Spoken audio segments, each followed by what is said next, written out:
15 de janeiro de 2026. 7.500 metros, Makalu. 4 pessoas tropeçam por uma aresta afiada, com um ânimo tão alto quanto a montanha. Eles eram alpinistas experientes que tomaram todas as decisões corretas, sabiam o que estavam fazendo e se moviam com foco total e constante. As primeiras mortes, no Himalaia, de 2026, são quase inacreditáveis. Ao final deste vídeo, você vai entender as decisões tomadas aqui e por que elas ainda não me deixam confortável. Bem-vindo ao Extreme! Quando a maioria das pessoas ouve falar sobre mortes de alpinistas no Himalaia, elas pensam no Everest, nas multidões, nos engarrafamentos a 8.800 metros de altitude, nos amadores em expedições guiadas de $100 mil que acham que o dinheiro pode comprar um cume, nos caçadores de selfies que não têm nada que estar no Everest. Ninguém sequer pensa no Makalu, a 5ª montanha mais alta do mundo. E se você nunca ouviu falar dela, bem, esse é exatamente o ponto. Makalu não é uma montanha turística, é uma montanha assassina. A taxa de mortalidade desse pico, de 8.400 metros, é de 13 mortes. Para cada 100 ascensões bem-sucedidas, cerca de 5 a 6 vezes maior do que no Everest. A escalada aqui é mais difícil, o clima é pior, a montanha é mais remota e no inverno tudo isso fica 10 vezes pior. Veja como realmente é escalar essa montanha, começando pela base. O acampamento base está a cerca de 5.000 metros de altitude, mais alto que a maioria das montanhas dos Estados Unidos continentais. Você já está em uma altitude onde o corpo sente dificuldade, mas isso é só o começo. Do acampamento base até o acampamento 1, você está subindo por blocos enormes de gelo, do tamanho de casas, que se movem e racham sem aviso. Agora, só isso já assusta, mas é no topo da montanha que Makalu realmente mostra sua força. A cerca de 7.400 metros de altitude, você chega a algo chamado Couloir francês. É uma parede de gelo de 200 metros de altura, inclinada entre 50 e 5,60 graus. Imagine escalar o lado de fora de um prédio de 6 andares feito de gelo que pode ceder a qualquer momento, enquanto seu cérebro sofre com a falta de oxigênio na altitude. Acima disso, você chega a essas cristas afiadas como lâminas, a cerca de 8.000 metros de altitude. Se você pisar errado, mesmo que só um pouco, há uma queda de quase 3.000 metros montanha abaixo. E você ainda não terminou, porque perto do cume, a cerca de 8.200 metros, você está escalando o que os alpinistas chamam de gelo podre. Gelo tão instável e imprevisível que o equipamento de segurança em que você confiaria normalmente para te segurar simplesmente não funciona. Um escorregão, uma rajada de vento no momento errado, um crampão que não crava direito no gelo e você já era. Agora, adicione o inverno a essa equação e tudo fica pior. Janeiro no Makalu significa ventos que às vezes ultrapassam 200 km por hora. Você literalmente não consegue ficar em pé nesses ventos. Eles te levantam e te jogam para fora da montanha. As temperaturas caem para menos 50 graus Celsius. Os reguladores das garrafas de oxigênio congelam, controlando o fluxo de ar, ficam cobertos de gelo e param de funcionar. Seus óculos de proteção embaçam e você não consegue enxergar. Tudo o que pode quebrar, quebra. Até janeiro de 2026, apenas uma expedição na história havia alcançado o cume do Makalu no inverno. E isso foi em 2009, apenas 17 anos antes. Antes desse sucesso, 13 expedições tentaram e falharam. Em 2006, um dos maiores alpinistas da França, Jean-Christophe Lefebvre, que havia escalado 11 dos 14 picos de 8.000 metros, morreu sozinho no inverno, no Makalu. Seu corpo nunca foi encontrado. Quando a equipe chegou ao acampamento base do Makalu, em janeiro de 2026, sabia que não enfrentava apenas uma escalada difícil, mas buscava uma das conquistas mais raras do montanhismo. A equipe era da Makalu Adventure, uma das principais empresas de expedição do Nepal. Para essa ascensão, a empresa forneceu total apoio com equipe no acampamento base, logística, comunicações e guias Sherpa experientes para chegar ao cume. Mas a equipe de cume em si era pequena Apenas 4 alpinistas fariam a investida final ao cume. Sanu Sherpa, um dos guias de alta altitude mais experientes vivos, estava liderando a expedição. Ele guiava expedições no Himalaia há décadas e tinha uma reputação que fazia com que os clientes pedissem especificamente por ele pelo nome. Entre os alpinistas estava seu irmão mais novo, Purba Angel, também uma lenda por mérito próprio. Ele nasceu em 30 de julho de 1982 e, aos 43 anos, Purba já havia alcançado o cume do Everest 19 vezes. Ele escalou o K2, atuou como Sherpa no Annapurna, alcançou o cume do Choyo e completou 6 ascensões ao Manaslu. Se havia alguém que entendia os perigos das montanhas e sabia exatamente quando avançar e quando voltar, era esse homem. Essa não era a primeira tentativa deles de escalar o Makalu no inverno. Ambos os irmãos já tinham estado aqui antes, apenas um ano antes, em 2025. Eles haviam subido até 7.900 metros. Apenas 550 metros do cume podiam praticamente ver o topo, e então o vento chegou a 130 km por hora. Eles tiveram que voltar e esperar um ano, e esse fracasso ficou com eles. Tinham chegado tão perto, tão incrivelmente perto, e tiveram que desistir. Então, quando eles voltaram em janeiro de 2026, aquilo não era apenas mais uma expedição, era algo pessoal, era uma missão inacabada. Eles não estavam sozinhos na busca por redenção. O cliente era um alpinista iraniano de 42 anos, Abu Fazl Ghozali. Se você pensou, ótimo, mais um turista rico comprando vaga numa montanha perigosa, está muito enganado. Abu Fazl era um alpinista sério, com credenciais sólidas e muita experiência. Ele era um orgulhoso vencedor do prêmio Leopardo das Neves, uma das conquistas mais prestigiadas no montanhismo. Para receber esse prêmio, você precisa alcançar o topo de todas as 5 montanhas de 23 mil pés na antiga União Soviética em 2023. Ele fez algo que o coloca em uma categoria muito exclusiva de alpinistas. Ele alcançou o cume do Lhotse, a 4ª montanha mais alta da Terra. Sem oxigênio suplementar, a maioria não consegue andar nessa altitude, mesmo com oxigênio engarrafado. Ele fez isso respirando só o ar rarefeito ao redor. Abu Fazl também esteve naquela tentativa de escalar o Makalu no inverno de 2025. Aquela tentativa fracassada de 2025 ardeu ainda mais forte, porque apesar de todas as suas conquistas, ainda faltava um item inacabado em seu currículo já impressionante. Abu Fazl nunca havia escalado com sucesso um pico do Himalaia de 8.000 metros no inverno, nenhuma vez. Essa era a chance dele provar que pertencia à elite dos alpinistas de inverno. Então, essa equipe não estava unida apenas pela ambição. Eles estavam unidos pelo fracasso e por assuntos inacabados. Pela consciência de que chegaram a apenas 550 metros de fazer história e foram obrigados a desistir. Essa mentalidade, essa necessidade ardente de terminar o que começaram, iria moldar cada decisão que tomassem. A equipe chegou ao acampamento base do Makalu no fim de dezembro de 2025. Em 13 de janeiro de 2026, eles já haviam avançado até o campo 3 a 24.300 pés de altitude. Eles estavam na montanha há pouco mais de 2 semanas. Para você ter uma ideia de como isso é incomum, a maioria das expedições de inverno em montanhas de 8.000 metros passa de 6 a 8 semanas, se aclimatando antes mesmo de pensar em tentar o cume. Eles sobem até o acampamento, depois descem, sobem até o acampamento, 2 depois descem, sobem até o acampamento, 3 depois descem repetidas vezes, deixando seus corpos se ajustarem lentamente à altitude, ganhando força, aprendendo o caminho, estabelecendo acampamentos mais altos, fixando cordas nas seções perigosas. Essa equipe praticamente não fez nada disso. Eles estavam escalando de forma realmente, quase inacreditavelmente rápida.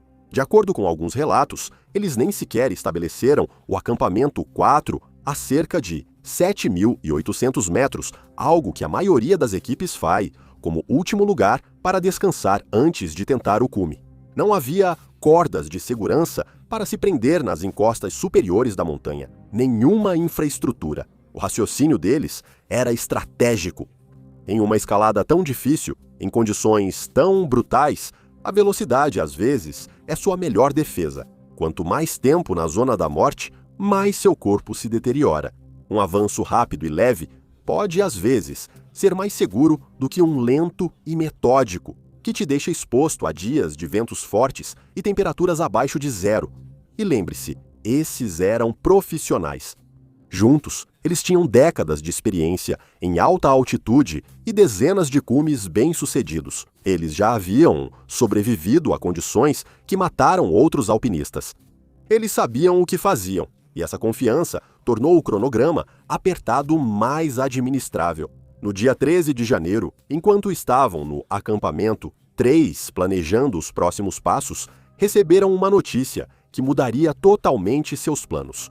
Uma tempestade de inverno de janeiro se aproximava e, como você sabe, essas tempestades são fatais. Se ela os alcançasse na montanha, morreriam.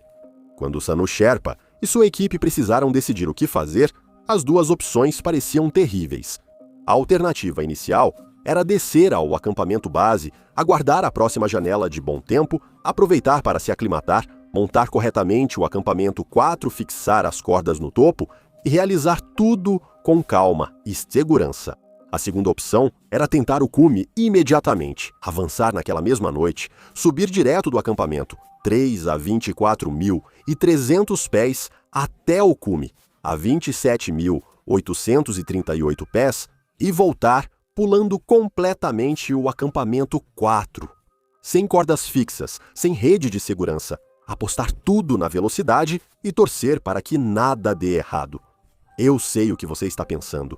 Obviamente, eles deveriam esperar, levar o tempo necessário para fazer tudo certo. Não se deve apressar em um pico de montanha perigoso no inverno. É lógico, não é? Bem, depende. As janelas de tempo bom no inverno nos Himalaias são raras, extremamente raras. Você pode esperar 3 semanas e nunca ter outra chance. A temporada pode simplesmente acabar sem uma segunda oportunidade e você volta para casa. Depois de viajar meio mundo, gastar dezenas de milhares de dólares e não conquistar absolutamente nada. E para esse time, isso não seria apenas decepcionante, seria psicologicamente devastador. Eles já tinham falhado uma vez e passaram um ano inteiro pensando nessa derrota. A ideia de passar por isso de novo, ir embora sem nem tentar, quando o topo estava bem ali, devia parecer impossível.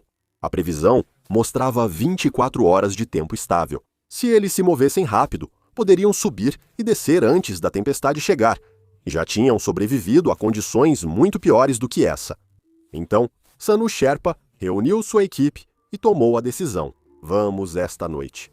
Escalaram a noite na escuridão total, enfrentando ventos fortes e subindo um dos terrenos de montanha mais perigosos do mundo. Sem cordas fixas, sem linhas de segurança, apenas 4 alpinistas e o que restava em seus corpos depois de 2 semanas na montanha.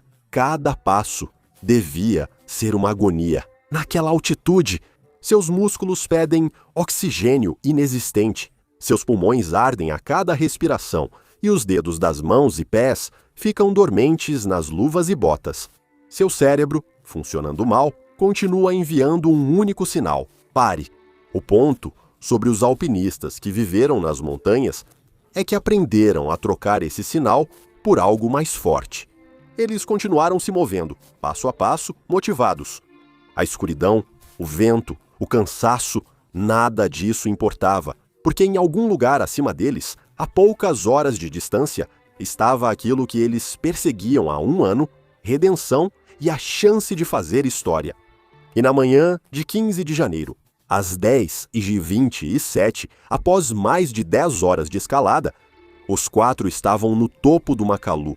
Sanu Sherpa, Abu Fazul Ghazali, Porba Angal Sherpa e Lakpa Rindy Sherpa. Eles conseguiram. A segunda equipe, a alcançar o cume do Makalu, no inverno, a redenção que eles buscavam há 1 ano, estava completa. A montanha que os derrotou em 2025 finalmente foi conquistada. Foi uma conquista histórica, mas o fato sobre escalar montanhas é que o cume não é o fim. É o ponto intermediário. Você ainda precisa descer. E, estatisticamente, a maioria das mortes em montanhas altas acontece durante a descida. Porque você está exausto, seu oxigênio está acabando, então seu julgamento não está tão aguçado. E você ainda precisa passar por todas aquelas mesmas sessões mortais que subiu, só que agora está fazendo isso de volta. Sanu e sua equipe tinham um objetivo muito simples: descer muito rápido, voltar para o acampamento 3, onde poderiam descansar, se reidratar e se aquecer, e então continuar descendo para o acampamento base no dia seguinte. E eles chegaram ao cume em um bom tempo. Durante a descida, os 4 alpinistas se dividiram em 2 pares. Lakpa-Ringe ia na frente, Porba Angel vinha logo atrás, e cerca de 3 minutos depois, Sanu Sherpa e Abu Fazal Ghozali desciam juntos, amarrados um ao outro por uma corda. Isso é comum em grandes montanhas. Mantém-se uma distância razoável dos outros, sem necessidade de andar como unidade. Os alpinistas mais rápidos vão à frente, os mais lentos atrás. Todos descem em segurança no seu próprio ritmo. Nas primeiras horas, tudo parecia bem. Sim, eles estavam exaustos, mas estavam progredindo, colocando distância vertical entre eles e o cume. Mas por volta de 7.500 metros, Porba Sherpa disse algo inocentemente que fez o sangue de Lakpa-Ringe gelar. Estou com sono. Se você entende de escalada em alta altitude, deve ter sentido um arrepio também. Naquele momento, eles já estavam na montanha há mais de 12 horas. E sentir sono nessa altitude não é como cansaço após um dia de trabalho. Não é só querer tirar um cochilo. É hipóxia. É o cérebro desligando, porque não está recebendo oxigênio suficiente. É um dos sinais mais claros de que uma pessoa está morrendo. Lakpa-Ringe sabia disso, já tinha visto e ouvido essas palavras de outros alpinistas que não conseguiram voltar para casa. Então, como um guia experiente, Lakpa sabia o que fazer. Ele manteve Purba conversando, mantendo sua mente ativa, dando a ele algo em que se concentrar. Além do cansaço e do frio, estava funcionando. E então, Lakpa ouviu um som atrás dele. Ele se virou. Purba escorregou e deslizava pela encosta íngreme à direita da rota de descida. Num momento, Purba Angelo Sherpa, um homem com 19 cumes do Everest, que sobreviveu ao K2 que já guiou no Annapurna, estava lá, andando, conversando. No momento seguinte, ele se foi. Tudo aconteceu em menos de 2 segundos. Lakpa-Ringe permaneceu parado no vento ensurdecedor, olhando para onde seu parceiro de escalada estivera. Seu cérebro não conseguia processar aquilo. Como uma pessoa simplesmente desaparece no tempo de um piscar de olhos. Ele apenas ficou ali, paralisado, olhando para a neve vazia, onde Purba estava momentos antes. Alguns minutos depois, Sanu e Ghozali o alcançaram. Eles encontraram Lakpa chorando. Ele não precisou dizer muito. Sanu não hesitou. O irmão dele estava em algum lugar naquela encosta, talvez vivo e sangrando em de uma saliência, esperando que alguém viesse. Cada segundo parado era um segundo que Porba talvez não tivesse. Ele imediatamente começou a preparar um rapel para descer atrás dele, virando-se para Ghazali apenas o suficiente para dizer: "Senhor, espere aqui." Ele e Lakpa-Ringe iriam procurar Porba e voltar. Não deveria demorar, talvez 1 hora no máximo. E de acordo com relatos, Abu Fazl, incrivelmente, disse para ele não se preocupar. Ele disse que desceria devagar sozinho. Agora, se isso foi Abu Fazal tentando tranquilizar Sanu, ou se foi seu cérebro privado de oxigênio tomando uma decisão catastroficamente ruim, nunca saberemos. O que sabemos é que Sanu acreditou nele, deixou seu cliente e foi procurar seu irmão. Ele e Lakpa-Ringe começaram a procurar Porba por quase meia hora. Eles buscaram o irmão em condições terríveis. Chamaram pelo nome de Purba. Ao vento, examinaram as encostas e avançaram com cuidado pela crista, buscando qualquer sinal do local de sua queda. E, finalmente, eles o encontraram cerca de 200 metros abaixo da rota de escalada. Purba estava lá, imóvel. De onde estavam, e pela longa experiência deles, eles puderam perceber que ele havia falecido. Não havia dúvida sobre isso. Fico imaginando o que passou pela cabeça de Sanu Sherpa, olhando para o corpo do irmão, mais novo, sabendo que teria que deixá-lo ali para sempre inalcançável. Fico imaginando quanto tempo ele ficou ali naquele vento, se ele se despediu, mas ele não podia ficar para sempre, ainda tinha um cliente esperando lá na crista. Abu Fazo estava sozinho há quase meia hora. Eles precisavam voltar para ele e continuar a descida, antes que todos congelassem até a morte. Então, Sanu e Lakpa voltaram para a rota onde tinham deixado Abu Fazo. E quando chegaram ao local onde o haviam deixado, encontraram outro pesadelo esperando por eles. Só para você saber, toda semana no Patreon eu compartilho algo novo, um vídeo exclusivo, uma análise do que realmente aconteceu ou uma história pessoal que eu não coloco no YouTube. Se você quiser ver os bastidores comigo, venha fazer parte da comunidade extrema no Patreon.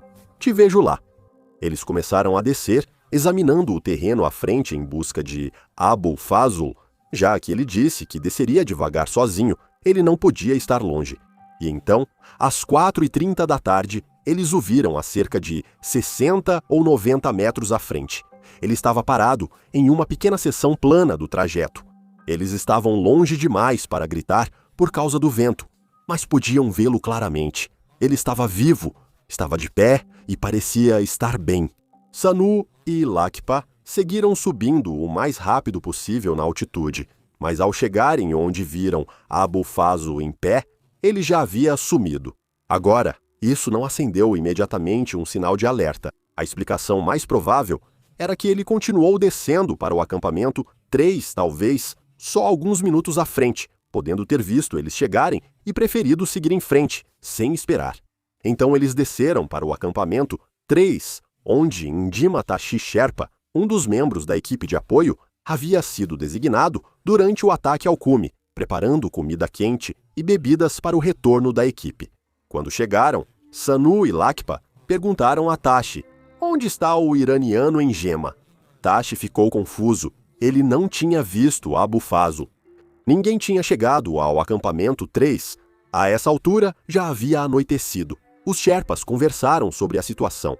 Se Abu Fazo não estava no acampamento 3, talvez ele tivesse se desorientado de alguma forma e continuado além dele, descendo até o acampamento 2. Era possível que ele estivesse exausto, possivelmente com hipóxia, e talvez seu julgamento estivesse comprometido, mas eles precisavam ter certeza. Então, os 3 Sherpas, Sanu, Lakpa e Tashi, desceram pela escuridão até o acampamento 2. Estava brutalmente frio, perto da 1 da manhã. Quando chegaram, procuraram em todas as 4 barracas que haviam deixado lá. Não encontraram nada, nenhum sinal dele, e então usaram o rádio. Acampamento base. Será que Abu Fazl tinha conseguido descer? Não. O acampamento base também não o tinha visto. Os homens já estavam acordados há quase 36 horas, eles estavam fisicamente destruídos. Continuaram procurando durante a noite e até a manhã seguinte, vasculhando o terreno entre o acampamento base e o acampamento 2, chamando seu nome até perderem a voz. Eles examinaram cada trecho visível da rota de descida. Mesmo assim, nada. Em uma única tarde, Sanu Sherpa havia perdido seu irmão e agora começava a parecer que ele também tinha perdido seu cliente. Naquela altitude e condições, com a escuridão chegando e seus corpos entrando em colapso, havia um limite para o que podiam fazer. Eventualmente, eles não tiveram escolha, a não ser salvar a si mesmos e descer antes que a montanha fizesse mais 2 vítimas. Lakpa Ringe mal chegou ao acampamento base, quando percebeu que 8 de seus dedos estavam totalmente congelados. Ele ficou hospitalizado por dias e, por muito tempo, não disse nada. O que ele viu lá em cima quebrou algo dentro dele de uma forma que as palavras não conseguiam explicar. A única pessoa com quem ele conversou foi uma alpinista japonesa chamada Naoko Watanabe, uma amiga que o conhecia de expedições anteriores. Ela compartilhou o relato dele nas redes sociais, porque Lakpa não conseguia fazer isso sozinho. Sanu também conseguiu descer com vida, apesar de um ferimento na perna causado pelo ocorrido, mas isso não é nada comparado à dor de perder o irmão. Mohan Lamsal, o dono da Makalu Adventure, estava esperando no acampamento base com planos para uma celebração. Quando sua equipe chegou ao topo, ele já estava pensando na festa que fariam em Katmandu. Dança, comida, uma despedida adequada para os homens que acabaram de fazer história. Em vez disso, ele os enviou de volta à montanha para procurar um corpo. E aqui está a cruel ironia de tudo isso. A tempestade contra a qual eles estavam correndo no dia 13 de janeiro, aquela que os forçou a apressar o ataque ao cume, bem, essa tempestade não os pegou na montanha. O dia 15 de janeiro foi calmo, eles chegaram ao cume e desceram em condições relativamente estáveis. A tempestade chegou no dia seguinte, em 16 de janeiro. Os ventos uivavam, as temperaturas caíram abaixo de zero. Nenhum helicóptero poderia voar nessas condições. A montanha praticamente se isolou quando o tempo melhorou brevemente. Em 17 de janeiro, um helicóptero finalmente conseguiu passar. 8 Sherpas da Makalu Adventure subiram novamente, e voluntários da 8K Expeditions e da Ultapro Adventures se juntaram a eles. O próprio Sanu, apesar do luto, apesar da lesão na perna, apesar de tudo, também subiu novamente. Ele não estava pronto para parar de procurar. A busca acontecia em ondas nos dias em que os ventos caíam para 30 ou 40 milhas por hora. As equipes avançavam mais alto, chegaram ao acampamento 2, chegaram ao acampamento 3. No dia 20 de janeiro, os 7 Sherpas chegaram até o acampamento 4, mas o resultado era sempre o mesmo. Eles não encontraram nada, ninguém, nenhum equipamento, nenhum sinal de que Abel Feazell já tivesse estado lá. No dia 22 de janeiro de 2026, a busca foi oficialmente encerrada. A Makalu Adventure divulgou um comunicado. Após discussões detalhadas com a equipe Sherpa, foi unanimemente decidido que continuar a operação seria perigoso demais. O terreno, a altitude, as condições climáticas e os riscos à segurança tornaram novas tentativas impossíveis. Ninguém jamais poderá saber exatamente o que aconteceu. Mas as autoridades acreditam que ele simplesmente saiu da rota sozinho, exausto, com o cérebro privado de oxigênio em uma crista com milhares de metros de queda dos dois lados. Não havia ninguém para segurá-lo, ninguém para ver o que aconteceu. Assim como Porba, ele estava lá em um momento e no seguinte havia desaparecido. Mas a seguir, um alpinista toma uma decisão clara e audível que afeta toda a expedição no Everest.